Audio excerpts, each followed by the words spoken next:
बिहाड़ी में मारूफ सूफी बुजुर्ग साईं रब राखा सरकार के सालाना मेले के मौके पर कबड्डी के सनसनीखेज मुकाबलों ने मेले का रंग दुबाला कर दिया। नामवर टीमों ने अपनी भरपूर फुर्ती और ताकत का मुजाहिरा किया। फातिहा टीम को 1 लाख रुपए नकद इनाम और ट्रॉफी से नवाजा गया। मजीद जानते हैं हकीम शमून नजीर से। विहाड़ी में मारूफ सूफी बुजुर्ग साईं रब राखा सरकार के सालाना मेले के मौके पर होने वाले कबड्डी के दिलचस्प और सनसनीखेज मुकाबलों ने मेले की रौनकों को चार चांद लगा दिए। पंजाब भर से आने वाले नामवर टीमों ने अपनी फुर्ती, ताकत और महारत का शानदार मुजाहरा किया।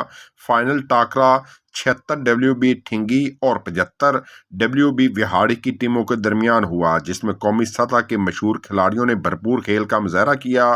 खिलाड़ियों के दिलेराना दाव पेज, तमाशाइयों के जोशीले नारों और ढोल की थाप ने मैदान को एक ईदगाह का मंजर दे दिया। मेले के मुंतज़िम चौधरी तैमूर असलम और मेहमान खसूसी सरदार सोनू सिंह ने खिताब करते हुए कहा कि कबड्डी जैसे रवायती खेल पंजाब की सकाफत और देसी जिंदगी का असल रंग है। ऐसे मुकाबले नौजवानों को सेहतमंद सरगर्मियों की जानब राग़िब करते हैं। सनसनीखेज मुकाबले के बाद 76 चक ठिंगी की टीम ने 3 पॉइंट से फतह हासिल की। फातह टीम के कप्तान तलहा जट को 1 लाख रुपए नगद इनाम और ट्रॉफी से नवाजा गया, जबकि नुमाया कारकर्दगी दिखाने वाले खिलाड़ियों को खुसूसी इनामत भी दिए गए। तमाशाइयों ने खिलाड़ियों की हिम्मत, जज्बे और खेल के म्यार को खूब सराहा और मुकाबले के दौरान मैदान नारों से गूंजता रहा।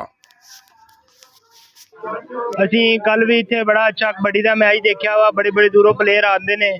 ਕਬੱਡੀ ਖੇਲ ਇਹ ਸਾਡਾ ਕੌਮੀ ਖੇਲ ਹੈ ਔਰ ਅਸੀਂ ਇਹਨੂੰ ਬੜੀ ਦਿਲ ਦੀ ਤਰਫੋਂ ਦੇਖਦੇ ਹਾਂ ਔਰ ਸਾਨੂੰ ਬੜਾ ਸ਼ੌਕ ਹੈ। ਅਸੀਂ ਬੜੀ ਦੂਰੋਂ ਅਸੀਂ ਹੁੰਨੇ ਆ ਇੱਥੇ ਹਰ ਸਾਲ ਮੇਲਾ ਦੇਖਣ ਵਾਸਤੇ। ਤੇ ਕਬੱਡੀ ਪਾਕਿਸਤਾਨ ਦੀ ਇੱਕ ਟੀਮ ਹੈ ਤੇ ਇੱਕ ਦਿਲ ਲਗੀ ਖੇਲ ਹੈ।